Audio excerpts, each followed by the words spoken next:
Good morning, everybody. Today is another beautiful day. Sun's behind the clouds, but recently this has been nothing but clouds, and it's been really cold, and it's late fall here and pretty far south in Brazil, so it is quite cold. So I'm here in my food room to pick up some breakfast, and I always start the day with 2 coconuts. Today is gonna be the day that I spill the beans about my life, what's been going on with my life, what I like, what I don't like, what's gonna change. Yeah, this is the day that you get to know a little bit more about me.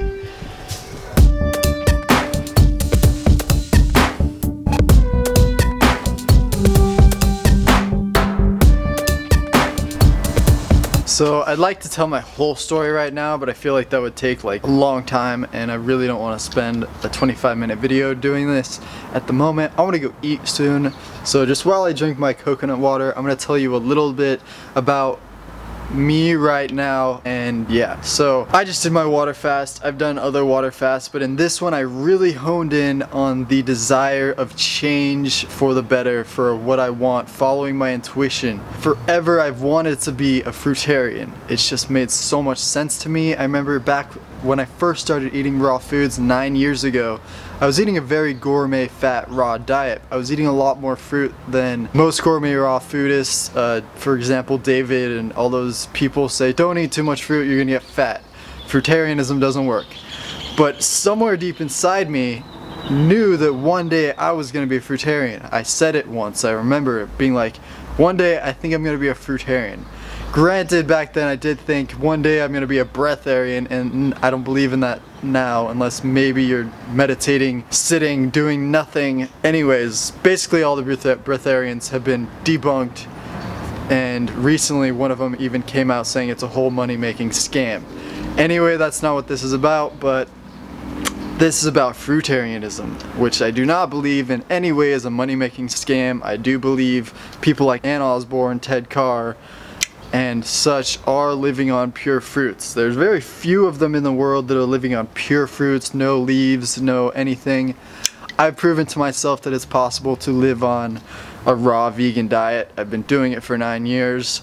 I want to prove myself it's possible to do it on fruit because it makes so much sense to me. It makes the kind of sense to me that raw foods did back when I first started eating raw foods. So during the fast I was reading Ann Osborne's book. It's called Fruitarianism, A Path to Paradise, and it's great. Order it from her website called fruitgod.com. I loved it. It makes so much sense. It's a very commonsensical guide to eating fruit. So that's what I'm gonna do. Fuck. Remember yesterday when I jumped in the pool and the drone filmed it? I still have water in my ear from that. It's kind of annoying to talk because it's like, anyway. So I'm gonna be a fruitarian. And one thing about fruit is that fruit is sweet. Fruit is not savory. Even if you have non-sweet fruits like cucumber, they're not really savory. They're more just watery. The only fruits that are really savory are tomatoes and bell peppers. You could say cucumber's savory, but it's really not. It's just 99% of the time it's sweet, sweet, sweet. And that's something people have to get used to. People love sweets. People love eating candy. I think most people could wish they could eat candy all day. And the thing is, we can. It's just in the form of fruit. It's not artificially flavored. You can't eat that stuff all day, but you can eat fruit all day. But something that happens is the savory craving. Most people crave savory. They want savory foods, and it ends up being fat or greasy or cooked or something like that. Or high fat, raw vegan dressings, you know. You have to have salt and fats and spices and herbs and all this stuff that is not fruitarian. And so yesterday when I made that dish that had avocado in it, I know I shouldn't be eating that stuff so soon after my fast. I know this for people who are like, what are you doing, Rainey? I know, I just bought it out of a whim, out of an old habit. Here are the beans that I'm going to spill. That I've had a salt and garlic addiction forever, since the starting of my raw food journey. So I've been a raw vegan for 9 years, but I've also had a salt addiction for those 9 years and a garlic addiction. I remember back in the day I would eat so much garlic that I would literally walk into the house and people in another room be like, oh, Rainey's here, because they could smell me. It would just come out of my pores. That's how much garlic I was eating. It was insane. Like, I would make it a blender full of dressing and it would have a whole head of garlic in there. Not a clove, not 2 cloves, a whole fucking head of garlic. It was insane. And I think I had just a massive candida overgrowth because I was able to eat that without any stomach problems or any headaches like I would get now. So I don't think it was necessarily the worst thing for me at the time, but it was definitely some strange thing. I mean, I probably had the candida overgrowth because of the high fat and sugar combinations that I was eating. I was eating terrible food combinations. So that's another thing I want to get back to combining my food properly, or just eating mono meals. That's what I want to do. I want to eat just mono meals because it just makes sense. I want to do things that make sense, and that's what makes sense to me. I want to get over all these addictions and habits that don't make sense to me.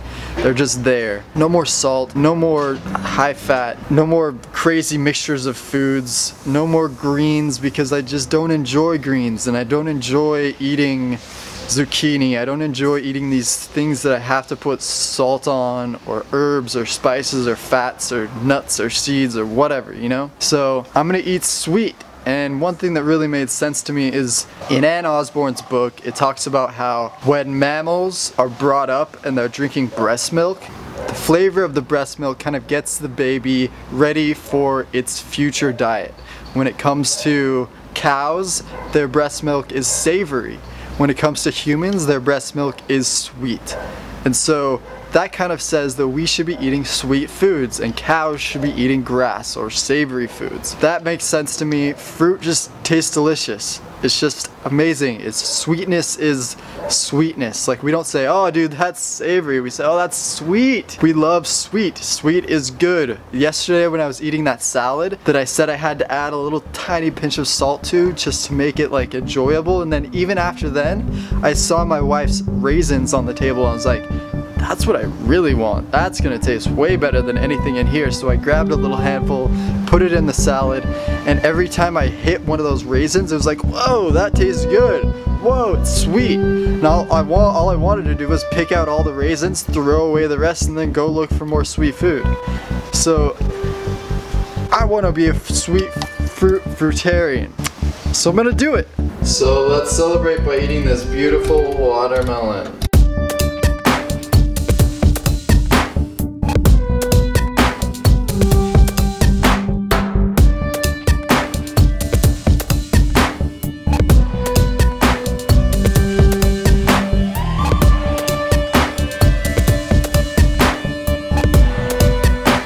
Gonna eat some custard apples and probably a bunch more of something else.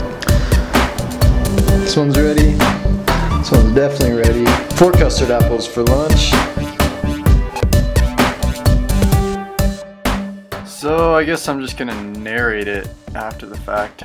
So, ooh, look at this. Delicious. Just kidding, this fruit doesn't need any introduction.